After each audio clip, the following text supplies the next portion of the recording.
This podcast is a proud member of the Fan Hub 100. Football without fans is nothing, so we've partnered with Fan Hub to put fans first. Search Fan Hub app to play your part in the journey. Hi, I'm Bethany Warren, and you are joining me to listen to the podcast of our Millwall fan show with the No One Likes Us talking team and hosted by Eamon Barclay, which is available every Friday at 8 p.m. Yeah, it's Friday. I'm your host, Eamon Barclay, and I have the No One Likes Us talking team of Patricia Maslin, George, the Lamp Lampy, and Ted, the Computer Robinson. Not everybody likes them, but they don't care. Patricia, hectic few days on social media, and are you ready for being social here tonight then? Oh, absolutely. I'm always ready. Well, that's always a bonus, I suppose, isn't it? George, you've been donating objects to good causes. That was generous. How did that come about? That was because I happened to get picked out in Pat's prize draw for in a raffle on a past and present site, which was very nice. I thought she might have sort of knocked me out of the draw, really, but there she is. Shows how fair it was. Well, that's good that you got through, and you managed to shift a few key rings and pens as well. Yeah, she hasn't picked them up yet. I haven't seen them yet. Oh, well, they're good, I tell you. Ted, all ready for I Follow for our opening game this season? Or are you still waiting to have a session with me on the night before it all happens? I've probably got to get a new iPad because that one went through the window the other day trying to get on that bloody I Follow. But hasn't Pat site passed and give a present? That's right, George, isn't it? It is, yeah. Well, they both got one apart from you, Ted. Yeah, I didn't even know about the raffle. I was left right out of that one. Yeah, see. Far too complicated for me, things like raffles. That's right, yeah. It's a nice place in Singapore, though. Anyhow, right, tonight we welcome a man who left a great impression on the history of Millwall by being a player who took us to the top flight for the one and only time in our history. Born in Billericay, he joined us as a youth player. He was an England youth international who went on to win 5 under-21 caps. He kept goal for us 163 times and made 244 league appearances. He'll probably tell me all those stats are rubbish, but that's what it says. A fine shot stopper, he did us proud with some excellent displays during his time at the Den. In 1992, he left us for Portsmouth after a number of loans and finished his professional career with the Monkey Hangers, Hartlepool United. He can be regularly found at the Den on match days, leading the raucous activities within the Millwall VIP matchday experience. He was the man who they called Brian Safe Hands Horn. Welcome, Brian. What an introduction that was. Can you do that again? That's unbelievable. Thank you. Thanks a lot. Any time, Brian. Unbelievable. No better, Brian. I said you wrote that yourself. I got You should say that, you know. Yeah. At least it's better than what it says on Wikipedia about you. Never mind. Yeah, don't worry about that. Yeah. Anyhow, thanks for coming in for Tony Cascarino at late notice. But you wait till 2 weeks' time and you'll find out exactly what he was doing. But there is an interesting fact, you know. Tony is one of a number of Millwall members of staff who have written or co-authored their story. Interestingly, the majority played for the Republic of Ireland, bar one. Charlie Hurley, Eamon Dunphy, the late Theo Foley, Alan Dunn, and most recently Richard Sadlier. Even Fordy produced a song he sung to mark his retirement. Incredible. Brian, do you reckon they all must have kissed the Blarney Stone or something? I don't know if it was a Blarney Stone, mate, but something's in the air over there, isn't it? It's supposed to give you the gift of the cabinet, the Blarney Stone, so I suppose they've all got that right, haven't they? Yeah, they definitely got that. All of them can talk for Ireland and anything else that goes along. Very good. Just want to say it's a big shame with Theo. He was a great man, and I think he was much loved at Millwall by supporters and staff and the players that he coached. He was a great man. It's a big shame that he's gone now. Yeah. We had him on the show, and when his book came out, it was good fun, absolutely good fun. A lot of hard luck, him and his family, but yeah, well remembered, Theo. Yeah, he's a lovely man. Pat will wake up in a minute. Oh, sorry, no. Right, we'll start again. Okay, hello, Brian. It's Pat here. I'm great, fantastic. Being a goalkeeper yourself, what do you make of the contribution made by Bart this season? I'm glad you asked that question, to be honest, Pat, because I think, if I'm being honest, he was probably the biggest reason why we done so well this year. I know I'm probably being a bit harsh with the players, but I thought Bart, the signing, and how he's come on with Neil and then under Gary, I think he had a absolutely magnificent season. I think, his displays in a number of games saved us. Probably, I would go as far as probably saying giving us another 20 points during this season. Really? I think when we got promoted a long while ago, I think I kept about 19 clean sheets during that season. Maybe somewhere around there. I can't tell you exactly, but it shows you when a club's doing well. But, Millwall had to be on top of their game. The boys had to be on top of the game every time, every game they walked out, to compete and nearly get in the playoffs. But I thought when we were caught short a couple of times, I thought Bart's displays, especially there was a save at home against Charlton just before half time from close range, and he managed to be over the bar. It was a great save, absolutely magnificent save. I would have caught it, of course, but hold up, Brian. You told him that in the executive lounge. I'm not telling you any lies, then, am I? It's consistent in what I'm saying. But no, I just think some of his displays, his positional sense, and I think how Ipswich, I've got to say this, ever let him go. And let him go on loan to us for a couple of seasons. And I really hope is he signed full time now? Has he left Ipswich? Yeah, he's signed full time. Yeah, I mean, I think it's probably the best signing we've made for a long while with goalkeepers. I know Fordy was brilliant for the club, but I just think this fella's, I think he's a little bit better than what we've had in the last 10, 15 years at the club. And I think if we can keep him for another 2 or 3 years injury free, and we've got him in his prime, and I think there's nothing better than having a fantastic goalkeeper behind the back 4 or 5, as we may play, or back 3, however you want to call it. But we've got a good defence, a good back 5, as I say, with Bart and Coops and Hutchinson and all the defenders there. You set out and hopefully have a good side. But I just, Bart was, fantastic this season, and I really mean that. I'm not saying it. I think he was the reason why we done so well.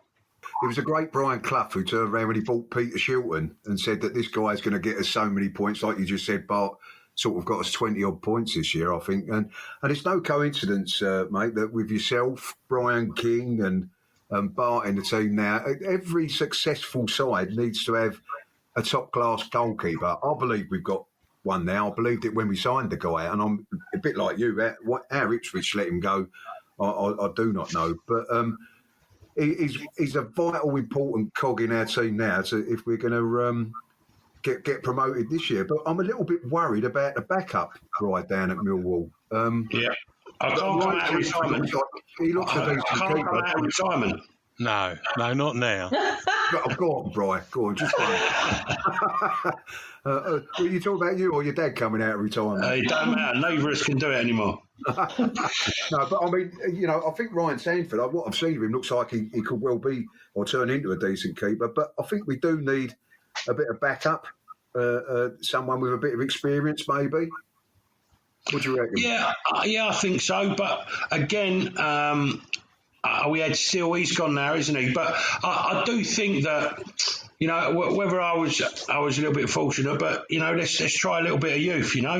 If we've got an 18, 20-year-old that's coming through, I'm a great believer of if they're good enough. And I do understand the Championship is a tough league, and yes, we do need someone of experience. But I think it's the one position, and I'll probably get slaughtered for saying this, that if we really did need someone, we can bring in someone on loan. As long as Bart's doing well and we've got a goalkeeper who can sit on the bench, because it's a real difficult position, even if you bring a goalkeeper in that's been out and hasn't played for a number of weeks, for him to get up to speed very quickly is very difficult, and goalkeepers do play on confidence. So yeah, maybe we need an experienced goalkeeper that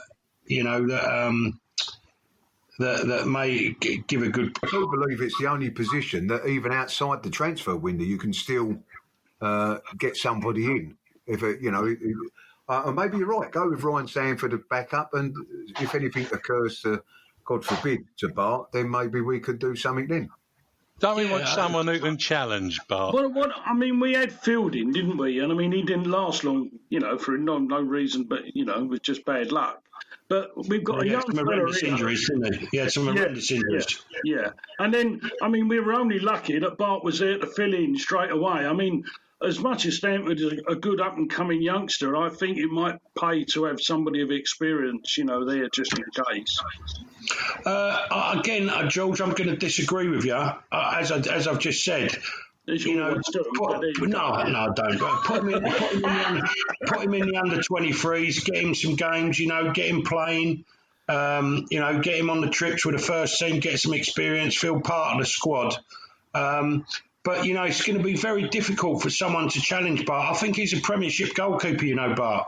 I think we've been very, very fortunate in getting such a good goalkeeper. I think I think the new manager coming at Ipswich didn't fancy him. How he didn't fancy him, I don't know. And he lost his confidence, Bart. And he's come to Millwall. He's felt loved. The fans are taken to him. The team have taken to him, and all of a sudden his confidence come back very quickly. He was fortunate that Fielding got injured in the first game of the season, so he come on straight away. Everything fell on his plate last season, and he just went from strength to strength. So what I'm saying about Stanford is there's no reason why it can't happen to him if he's called upon. There's no reason why he can't do well. He might be a surprise package. And I think, with all due respect, Gary Rowett will know that. Gary Rowett will need that. He might need someone a little bit more experienced. If something does happen to the Bar, but I think, as we just talked about, we can get a goalkeeper on loan. I think within hours. I don't think it's like a player You yourself came into the team at 17, didn't you? So, if I'm right, I think I'm right in saying that, aren't I? Yeah, I played. My first game was. Being young isn't it? Yeah, so that worked. It was lovely also that Bart was the player of the season, which, I think we all agreed with. It was a no-brainer, wasn't it? Yeah, I think, I think so. I think it was well deserved. And as I said, I was so impressed with him last season. I don't really get carried away, too much with, but I just thought he made a massive difference. A massive difference. And I really do think he's a Premiership class, and I think we're lucky to have him. And we've got him at the right time. We've got him on contract, and if we can get another, pushing it 3 or 4 years out of the lad, I think we've had a fantastic buy, or we've got a fantastic goalkeeper for the next 3 or 4 years. So what about the rest of the team, Brian? I mean, last year you're quite right. I think Bart had a big say in why we finished as high as we did, but there was good signs there from Rowett since he's took over. And what I like is he's giving us options in the way that we play. He can play with a back four, he can play with a five, like you said. And we seem to be a much more a side that can change the way that we play than we've ever been before. Yeah, I think obviously, first of all, Neil left the club in a magnificent state.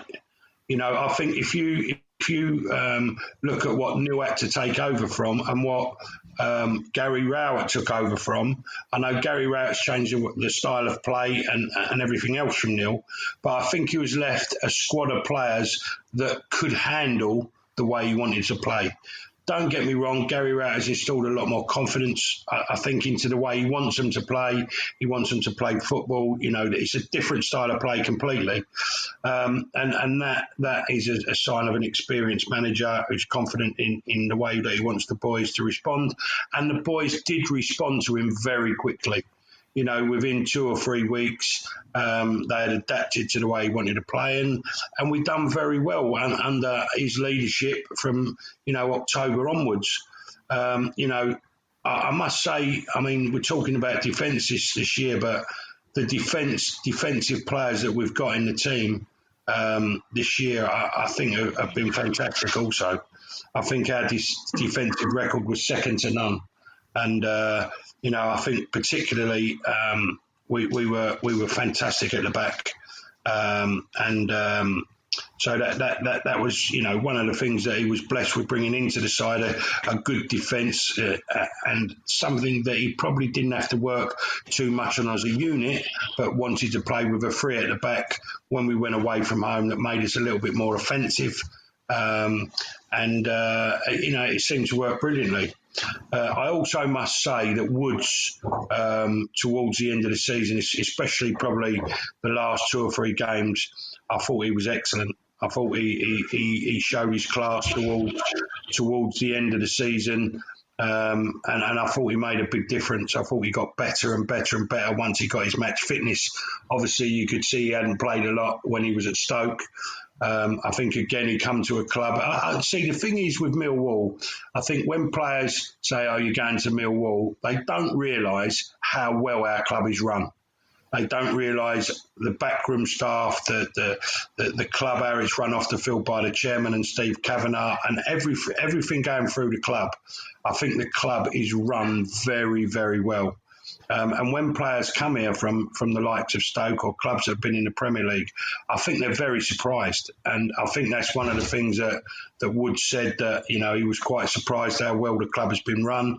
He fitted into the group. You have to say group, this is not squad, but he fitted into the group very well. And I think, he made a real difference as well in the middle of the park towards the end of the season. And if we can keep him fit and keep him playing again, I think he'll be a really good addition to next season, all of next season, and we'll see how we go. But again, I think we've got basis of a good squad. I really do think that we need to find some brilliant centre forward. I don't think we can put everything on Trotter. I think that expectations are probably massive, and everybody thinks he's going to go and score 18 to 20 goals. I just don't think that's realistic. I think that he's going to be a good player, that's for sure. But I think in his first season on loan at Millwall, I think that's where he'll learn his trade. And it'll be good for the club. But I still think we need to find that jewel in the crown at a cheap price that Millwall can afford. And that's very difficult to do. But I'm sure Gary and all his recruitment staff and everything are trying to find that one forward that is going to make a big difference to us in the league. I'm not saying that the boys we've got are not good enough, but I think it showed that when we do get one chance during a game, we need to take it. We need, and that's what would have got us in the playoffs or even promoted. If we'd have had a forward that would have taken them one-off chances in games where we might have nicked 2-1 or 1-0 and just had that one chance, with a forward that can tuck it away, then I think that's the difference. And if we can get that with the squad we've got, then who knows? Who knows what this season may bring? You're right, Brian. You're right, George. Can you got a question about Brian and Arsenal? Yeah. How about this? Look, I've heard you went off with Arsenal on a tournament, but Jeff Burnage demanded you wore your Millwall socks. What was that all about? Well, obviously. If I tell you the story, I did go on loan. It was a real honour, I've got to say, although I'm a Millwall supporter, for Arsenal to come in and ask me to go on loan as an 18-year-old to France, and being in the squad with Tony Adams, Rocky Rocastle, Mickey Thomas, going away with all them boys. We played in a tournament in France, and I was taken on loan there, and or not on loan. The club let me go for to play.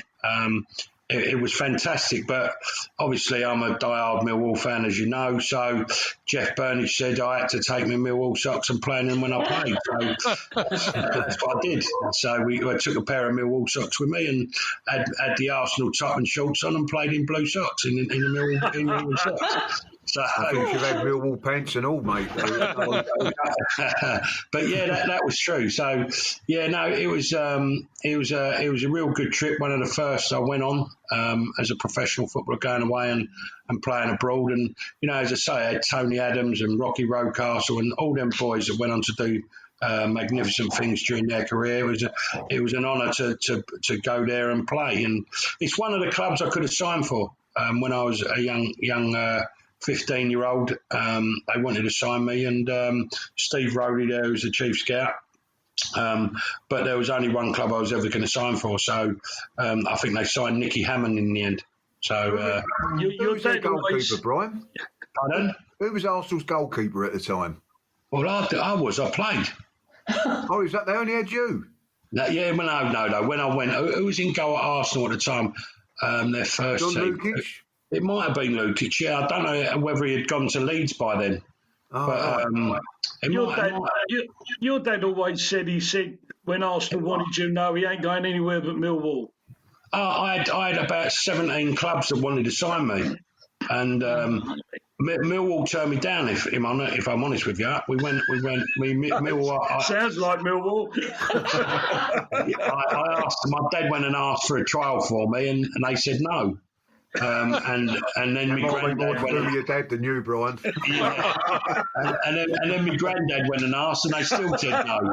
So it was just the case. Eventually, I got a trial, and the rest is history. But so the first two times I went up as a kid, they turned me away. No. Going on to 88, obviously that year. When did you first realise that you were going to be contenders for promotion, and what did that feel like? Do you know what? That's a real good question, because it wasn't right until the end of the season, I would say, that we really believed that we were going up. And I've got to say, from my own point of view, when I saved the penalty at Bournemouth in the last 2 minutes, you knew it was going to happen then. But I think, they took us away to Lanzarote that year. We went to a place called La Santa. Doc took us away, all the team. And we come back, and I think we got beat by Bradford 4-0 at home. Yeah, I think that was the year we went up, but we got, and then after that game, we didn't lose a game. I don't think that was the game where we went 13 games, I think, without getting beat and getting promoted. But I think within the squad, I've got to say, it was a fantastic group of fellas to be involved with them, and a lot of them were Millwall supporters, and a lot of them had come from the area, from South London, and Darren Morgan, Millwall supporter, myself, Michael Marks, Ted, he wasn't a Millwall supporter, Ted, but he had come across. We was all sort of grown up in the youth team, played together, and then sort of a lot of us got into the first team squad. Cass then come, he had watched Millwall play for a long while, so a lot of the squad were sort of affiliated in some way to Millwall, and we all wanted to do well, and it was just a squad that clicked. Alan McCleary, Keith Stevens, Stevie Wood, and then a great signing for the club, Dorsey. He was one of our best ever left backs, and then you had them two in the middle of the park. I wouldn't want to play against them now. Terry Erlock and Les Briley, they were that tough. I wouldn't want to play against them now on the football pitch. You had Kevin O'Callaghan, Spit the dog. Every time he spoke to him, he just spits, didn't he? So then obviously Chicken George and Ted and Cass up front, and we had a little bit of strength in depth as well, and it was a fantastic squad. On and off the field. I mean, in them days, you were allowed to, you drank a little bit more. Unfortunately, it was a drinking culture. It's not like it is today. But I think, our team spirit was probably built in the pub, if I'm honest, and the boys might have gone out once a week and had a little bit of fun, but it's totally different these days. But it was all I've got to say with all the boys, that played, come and went, including myself. It was a pleasure to play with them, and it just shows how close we are, because we still meet up today. We still play golf at the London Club in the summer once a week. So all them players we're still very close with, and after 35 years of playing together, so it can't be too bad. No, not at all. Brilliant. What about the Doc then? Brian. I mean, you talk about the team spirit there and that, but was he? I mean, you had Frank McClintock alongside him and that. Was Frank the sort of guy that bounced around you boys, and the Doc was the boss, and you only see him when you was a bit like an headmaster? Well, you know the story. You know the story, don't you? That Frank was the manager at Brentford and Doc was his assistant. So the roles reversed when they come to Millwall. Unbelievably, Doc got the manager's job and Frank McClintock was the assistant. So, I mean, that must have been strange in the first place, So, but Frank was very, very, very professional. He was, he had come from Arsenal, winning the double. He's an international. He was very, very, very professional. And listen, I'm not saying Doc weren't, but, I think the fact that Doc got us all in shape, or, he was a little man, Doc, as you know. He's 5'0". He's 5'0", but he commanded so much respect, and they just dovetailed really well. They knew each other inside out, and if they wanted to get a message across that that maybe one of us weren't pulling our weight, or they think we could do better, or they wanted us to play in a different way, or whatever, that they were very, very professional, and they did get a lot of respect from the players, and again, that we were saying that's why we did so well, because we did respect him. We respected the manager, and he gave us maybe a little bit too much respect, whether it was me who had to go when we got relegated, or the season we got relegated, or any of the other players. He showed his loyalty to that group of players to the end, and we respected that. You all lost for words after that, or what? I thought George reminiscing. Oh, you said one question each. Yeah. Oh, all right. No, listen. It was great. It was great times. But listen, I'm hoping that the club have more great times. I think we've got a good manager. I think that if he's given, I think as well, we've got to say a special mention to our chairman. I think that for him keeping the club afloat during these real difficult times at the moment, I think he deserves a real good mention, because again, with the reputation Millwall's got, there's not, he's backed us to the hill, the chairman, and there's been no money coming into the club for 6 months. The club's still functioning, and I think he deserves a big dustbin lid as a badge, if you like, because he's put his money where his mouth is. He's backed the club. And the supporters want to show their appreciation when we come back into the ground, because without him, there won't be no Millwall at the moment. Absolutely. Very true, Brian. Without a doubt. He's a magic man when it comes to what he's done. But, I mean, there's a bit of a team with him there. There's old Steve Kavanagh. He steers the ship in the right direction. It was a bit of a shock that we lost young Aldridge, our recruitment leader, but I'm sure that will be ironed out, and we'll be back on the road without his guidance. Yeah, I think it may be a good time that, obviously, again, new managers come in, they want their own people coming in. I know he's gone to Stoke, but, for Gary to really stamp his authority, on the club as well, he needs people that he can trust and work for him and know what player that he wants to go out and look for. So, I think it's good that, whoever comes in and takes that role, I think it will be sanctioned by Gary, and it'll be someone that probably has worked for Gary Rowett as well. I don't know that, but, he'll want the people around him that are going to bring in the players and that he wants to bring into the club. So I don't think it's a bad thing. Obviously, we don't want to see people go from the club, but it may be a positive thing as well for Mr. Rowett, because he can bring his own people in for sure. Would you see, us under, would you see Rowett under pressure this season with expectation? What fans are like when it comes to expectation? I mean, no, not at all. I think you've got to, the teams have got to realise. Listen, I took Bournemouth to Benfica on Sunday, right? Benfica played Bournemouth, and I took Bournemouth over to play Benfica. They've still got a Premiership squad, by the way. They get parachute payments of 46 million. We've got Norwich that have come down. that are going to be on a few quid. Watford that have come down that are going to have a few quid. That's 3 clubs that you got to say are going to be there or thereabouts, before we even start the season. You got Cardiff that are going to be challenging. I know the fans won't like me saying that, but I'm sure Cardiff will be up there challenging as well.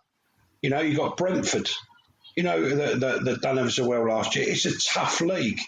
And there's clubs that are going to be paying a lot more money than Millwall, then have got a lot more money. Realistically, the fans have got to realise that if we stay up again in this division and we can add a couple of more decent players to the squad, we're getting closer to the playoffs.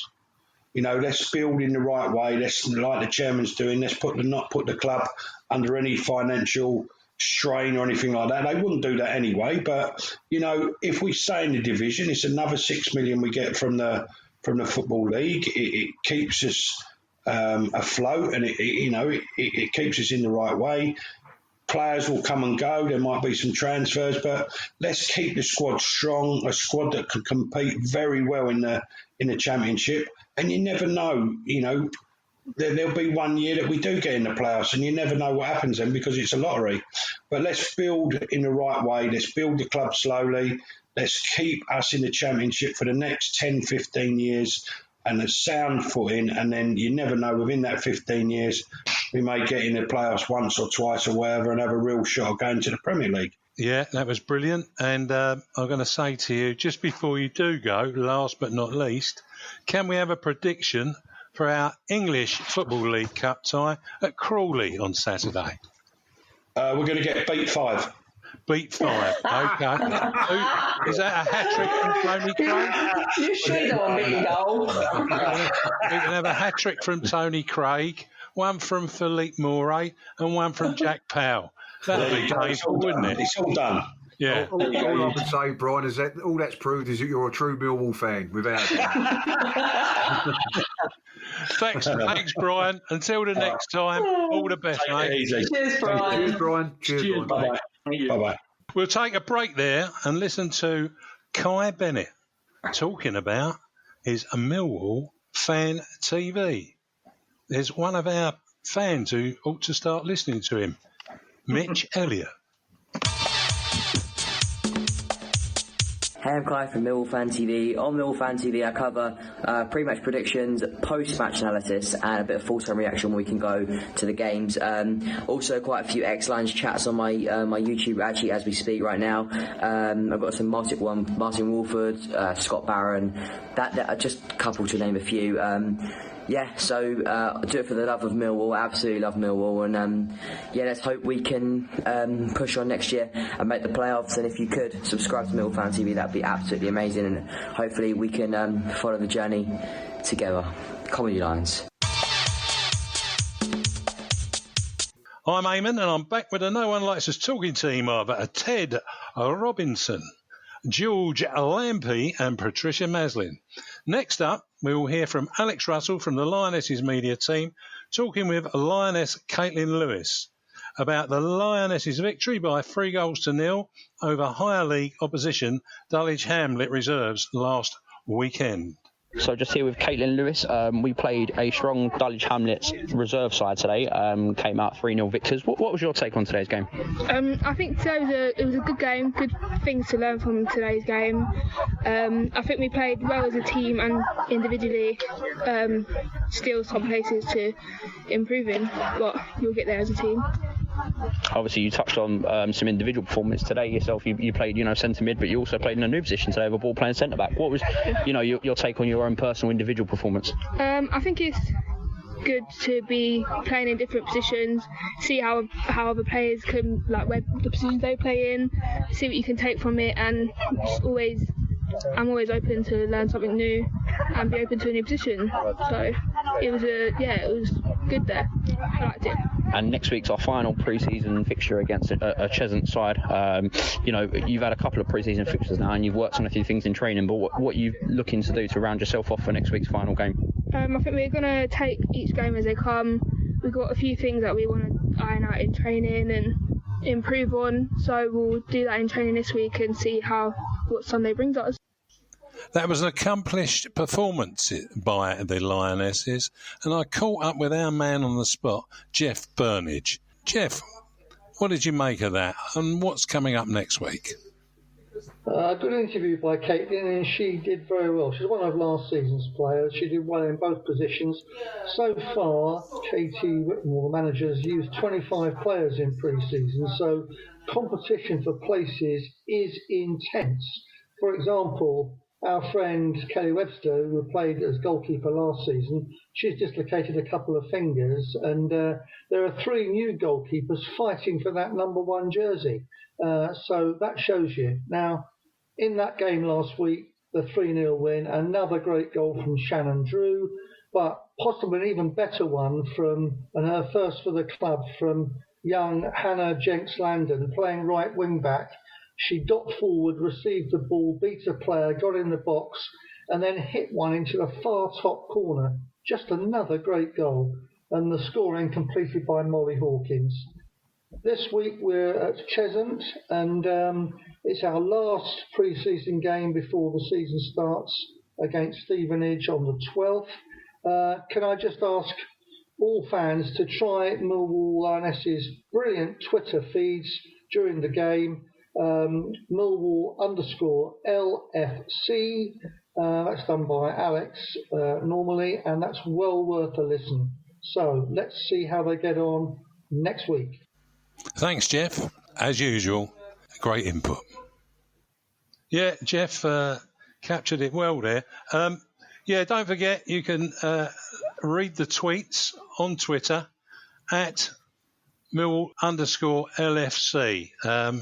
They do a good job, and it is a good read during the game. So if you want to follow the Lionesses on Twitter, please do. Anyhow, moving on, we look to see who is featured in this week's Millwall Top 20 of the 21st century. And tonight we review a man that joined us from Saltdean following an introduction by former Lion Dennis Burnett. And once again, our very own Jeff Burnage, he used to get up to a lot, organised bringing him to the den. A lively player who could wreak havoc in the opposition defence is that former Lion who sits 10th with 22 league goals, Paul Ifill. Ted, Paul Ifill. He was an exciting player for me, Paul. He was a sort of guy who could strike the ball with either foot, quick, and he was a vital cog in the side at the time.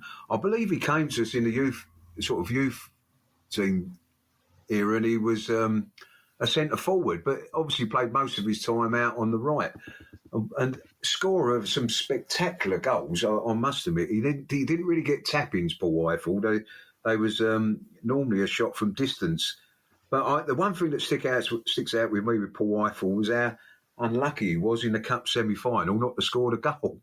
You know, he was through, and the keeper saved it. Came back to Timmy Cahill, and Timmy Cahill scored and got all the plaudits for it. But Paul Ifill was a player that I think was underestimated quite often by the opposition, and for that he was a much better player than people give him credit for. Thanks, Ted. Pat?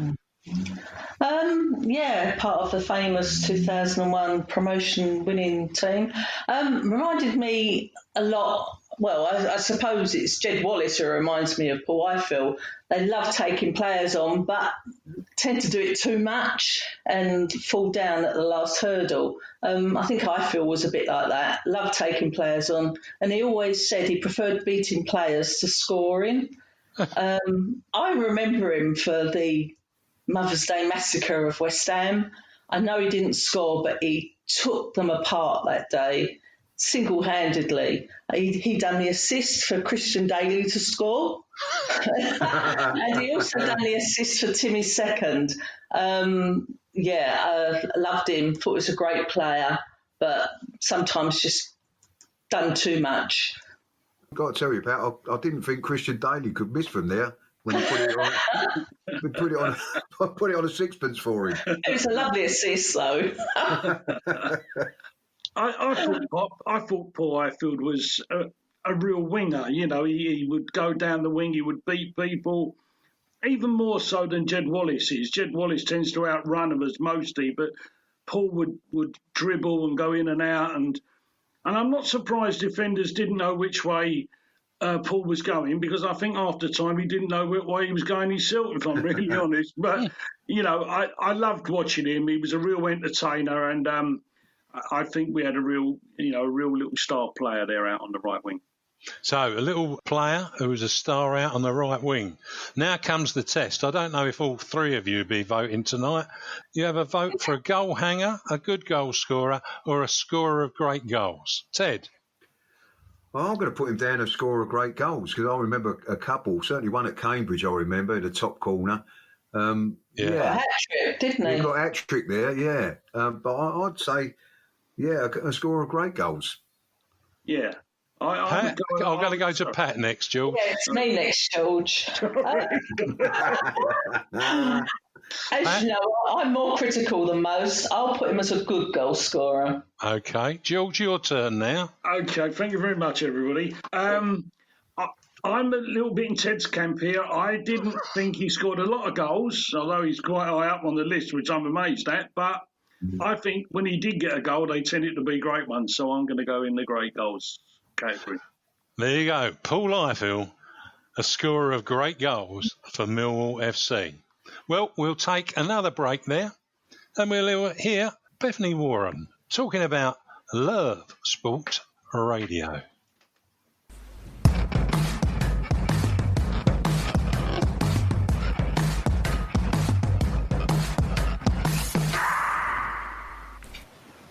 Bethany Warren here again. Thanks for listening to our show. Don't forget, Love Sport Radio is now mothballed pending change in current conditions. You can still listen, though, to music both online and on DAB. Podcasts are available on demand. Hopefully, we'll be back on the air with them when normality returns to the marketplace.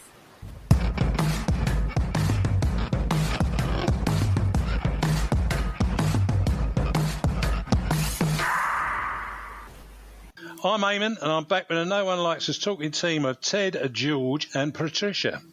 Our final guest this evening is Chief Executive Officer of Millwall Community Trust. You will be familiar with him as Patricia Maslin talks about him each week with sincerity on our Millwall Community Trust advert. He is a man whose energy is infectious and who we have had the pleasure of spending a day with at both St Paul's Sports Ground and the Lions Centre in Ballina Road. And we say hello once again to Sean Daly. Welcome. Good evening all, how are you? Evening, Sean. Evening, Sean. Well, thank you. Well, at least they responded there. Sean, we spent a great day with you, your trustees, councillors, your team, those that use your services. It was fascinating and so supportive of the community that you serve. So please share with the listeners what you and your people have been up to.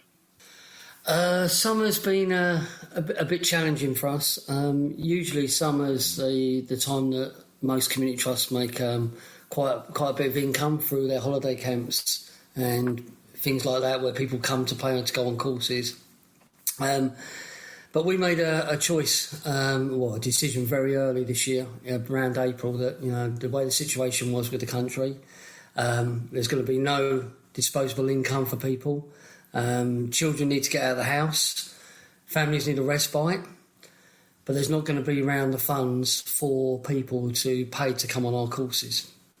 And we sort of designed a project that was sort of very much around like the government school meals vouchers, where children could get a school meal or a voucher to go and spend at a supermarket.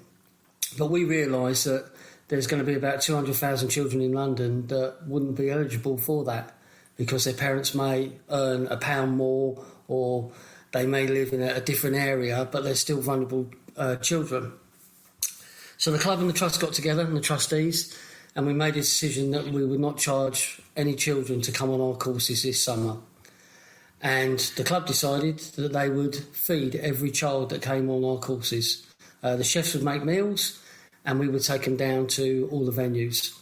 So we looked at getting some funding, so we managed to get some funding from the Mayor's office, then topped up by the Trust and the club, and we set about 29 days of football activities or multi-sport activities and feeding children every day, 170 children a day, about 5,000 meals we've done this summer, and we've literally just finished yesterday. So it's been very very achievable by everybody, very worthy, a thing that we need to do as a club and a trust, and very much supporting our community of what the situation is at the moment. That's fantastic. Yeah, talking about what you did for the children there, you say it's now finished. Is there any follow-up to that? Through the season, do you perhaps keep in contact with those children to see if they're okay? Well, what we managed to do during the summer as well is we managed to get a couple of other partners to give the children food to take home as well for weekends, so like an emergency pack or a cooking meal that they could take home. So we've managed to get all the data of all the children and the families that attended the programme. We look like we're going to be doing it again at October half term because again the country's going to be in the same situation. But what they will be the first people that we will actually contact to say, look, we're running this project again in October. We'd love to see you come down on it. But we run our other activities that are free of charge, like after school clubs. We'd love to see you come down on there. And I'm sure the relationship my coaches have now and the staff have got with the families, that we'll see them attending different programmes now. Excellent. Sean, as Eamon said in the introduction, we was very fortunate to see close hand what you get up to. It was a great day when we came in and followed you around for the day, basically, or in and out of your classes for the people that were there. What impressed me more than anything, mate, apart from yourself with all the enthusiasm that you had, is your guys there that are working for you and working for the trust. They all seem to have the same goal in their mind. There's a desire to do well and to do things in the right manner.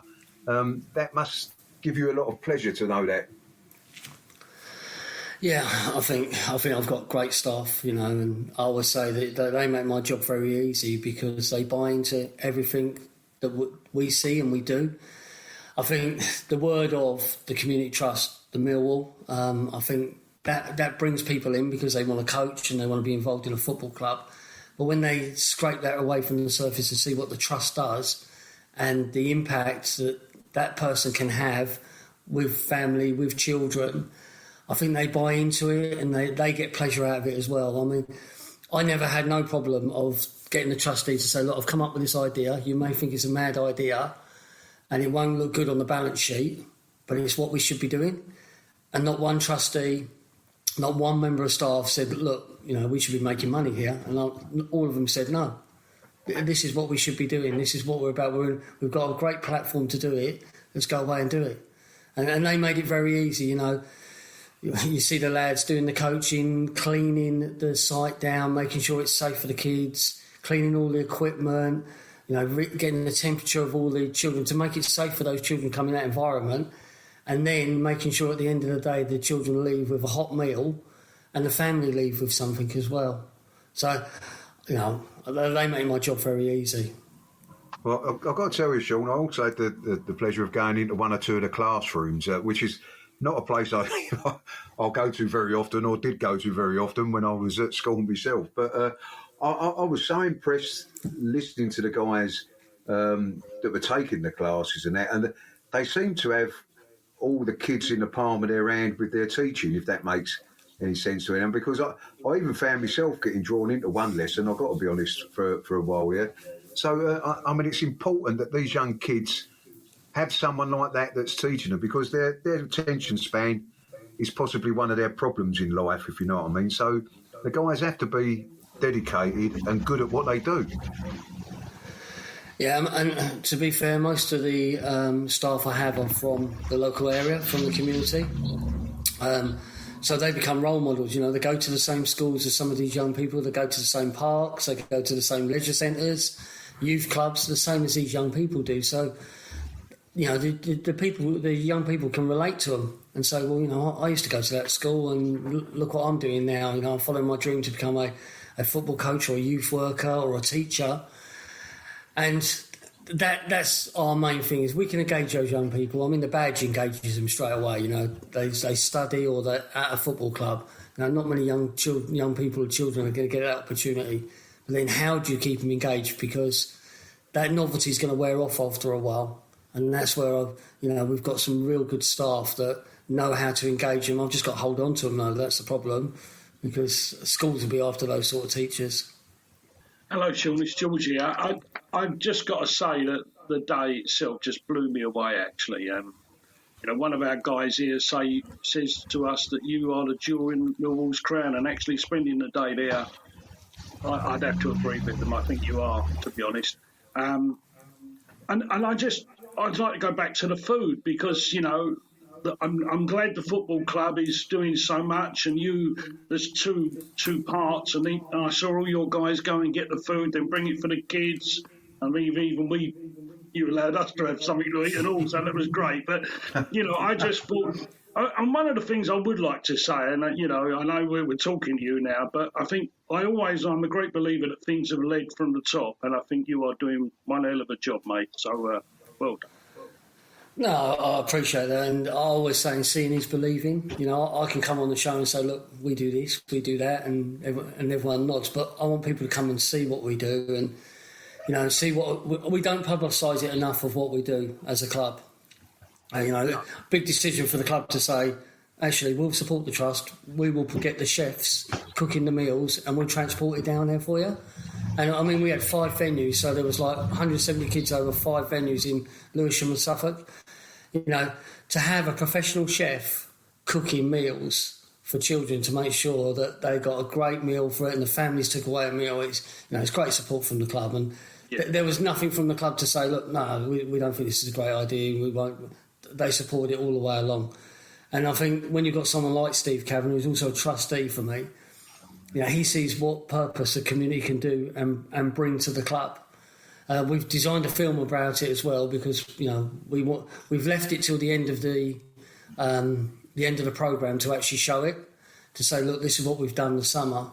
We didn't want to do it during the summer, so we're going to release it in the next couple of days, and hopefully then people will see, well, Millwall have got a great community scheme. They do so much for the community. That sort of winds it up nicely to why we were down there for the day, really, Sean, and we're going to do a little bit of more work a little bit later on. But for the moment, we're going to bring out a multi-episode story about the Millwall Community Trust, and that'll be out next week. And we've managed to get an old friend of ours, Johnny Burrow, to do the intro. Johnny's very taken by the things that Millwall and its fans do for themselves, each other, and for others, and well taken with the work of the Millwall Community Trust. So Johnny's going to do the intro, the first episode, which is about what is the Millwall Community Trust. Other episodes will follow, which will look at what do you do and who are the people that do it. And the final episode will bring feedback from those that use the services that you provide. We hope that shows a good picture of what an extremely functional, achieving and exciting group of people that you are. Appreciate it. Thank you very much for coming down for the day as well. Your enthusiasm was very good as well, and very accepted by all my staff and that, and it's great to see the profile we're getting through yourselves. Well, thanks, Sean, and we look forward to more updates from you on a regular basis, because as George mentioned, Stan says the Millwall Community Trust is the jewel in the Millwall crown, and we agree with him wholeheartedly. So we'll hear from you again. Take care, Sean. Cheers, Thank Sean. you very much. Thank you. Sean. Cheers. Thank you. Well, it's our first competitive game of the season tomorrow as we take the short trip to Crawley to reunite with former Millwall favourite Tony Craig, who joined them this season, and 2 other former Lions, Jack Powell and Philippe Moret. They've had a good run of results in their friendlies, defeating Palace's under-23s 2-1 and draws against the under-23s from Spurs and Watford. We defeated Southend 3-0 at Roots Hall and lost by the only goal at the Den, which was unlucky on Tuesday to Crystal Palace in our friendlies. So, this game comes up. It's the English Football League Cup. And where do we think we might get in this game? Pat? Well, we've only ever played Crawley once before, which we lost. They had a really good run last year with this, didn't they? Beat Stoke, beat Norwich. I think we're going to find it tough, and I don't think Rowett's really up for it by his comments on the website today. I think he's going to treat it as a pre-season training game, and I'd love to say we're going to win 2 or 3-0, but I can see us just doing it 1-0. Okay. Ted? I don't think Gary Rowett treats anything like a training game. I mean, there's always a purpose, you know, and his purpose is getting people playing before the league starts. But Crawley, listen, it's a traditional sort of banana skin for championship clubs, isn't it, going away to someone like Crawley? I'm fairly confident, though, that the boys will put a performance in that will be good enough to take the cup tie. Because I think, you know, the likes of Matt Smith and that will be a thorn in their side without a doubt. I mean, we all love Tony Craig to bits, but he was never the biggest or the greatest in the air, and I think Matt Smith could cause him all sorts of problems. It depends how much Gary wants to sort of trial things or you know, wants to go direct with it all. But I think we should have enough to come away from Crawley winning. I'm surprised to hear about Jack Powell. I thought he was a decent little player when he was with us, and I didn't realise he was. Yeah. I didn't realise he was at Crawley, George. I must admit, and he was one of them boys that impressed me in a couple of games that I see him in that, but seemed to disappear. So it'd be interesting that. But at the end of the day, Eamon, I'm going to stick and be confident with the Lions, and I think we'll run out. Let's just hope Tony Craig don't score an own goal. Well, you never know. George? Well, I'd like going to Crawley, actually. I still get emails from them because last time I got in there, they said, you are a Crawley Don't come supporter. again. Yeah. No, that's only you lot that say that. No. Crawley said, can you give us your email if you're a proper supporter? So I did, and they keep sending me things even to this day, but there you go. I'm quite fascinated, you know, having 3 of our ex-players. And as Ted said, I was a big fan of Jack Powell's. I thought he might have had a big future at the football club, but there you go. That's how it goes with these young fellas. I think we'll win. I think we have got a fairly strong football club now that when we play these, and no disrespect to Crawley or anyone else, but when we play these teams, I think we are better than them. And I think Rowett will put a team out, whatever it is, and we will get by 2-0. Well, that's good. We had Tony Craig on the show last week, and he did say he wouldn't be too hard on us. Carl Bates predicted that we would win by about 3 goals, but then that's been countermanded by Brian Hall saying we'll lose 5-0, and of course Pat. You've got Rowett saying the result won't be all win all this weekend. I mean, how can you say that before a League Cup game? It's mind games, Pat. It's called mind games, and I think I'll Rowett. I do agree with Pat. I don't like hearing managers say that sort of thing. We all know that we're building up towards the league, but it is a competitive game. This is not a. It is strange times with COVID and that, and I sort of get, if you listen to what Gary Rowett says, it's as if we've not had a real pre-season that you would normally have. So this game's coming before the league, so it feels like a friendly as such, but it is a competitive game. So I partially agree with you, Pat. I don't like hearing him say that, but I don't think Gary Rowett meant it the way that it come out, if I'm honest. I'm sure he wants to win like every other game that he plays. So I think we're in a consensus, apart from a couple, that we're going to win at Crawley and move on to the next round. We'll see what happens. Anyhow, people continue to lose their lives to this dreadful virus, or as they say now, or as a consequence of suffering with it, and many remain hospitalised too. Our thoughts go out to their families, friends, and those that take care of them. Eamon will be with Bethany, Stan and Jeff next Friday as our show looks towards the first league game of the new season. Hopefully, the No One Likes Us talking team will behave impeccably for you, Eamon. And it's good night from me. Hopefully. Cool.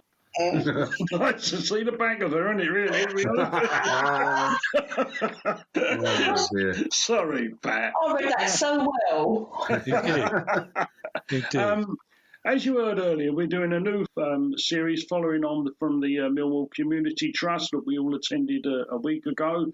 And it comes to your ears this Tuesday, I believe I'm right in saying. It will focus on what the Trust is, what it does, and those that benefit from its work, and it is considerable. You can watch it on our Facebook and Twitter groups and other Millwall social media outlets for updates. And it really is something for all Millwall fans to listen to and maybe just get an idea of what the great work these guys do. So, and from me, it's good night and keep safe, everyone. Right, player sponsorship for the Lionesses is available for the forthcoming season, so why not give them some added support, and you can find it details on their website. Just put Millwall Lionesses into your browser and you'll find them easily enough. We have led by example and sponsored their captain, Libby Stubbs, I believe we have this season. So please, if you can, it's not millions of pounds or anything like that, but it all goes to a good cause. If you can find it within yourself to sponsor one of the players for the Lionesses, it'd be much appreciated. And that's good night from me. Lastly, let's not forget to keep it safe on the streets out there, which means social distancing and face masks where necessary. That's it from me. Thanks, Pat, Ted, George. Until next time. Good night. Good night. And good night from me.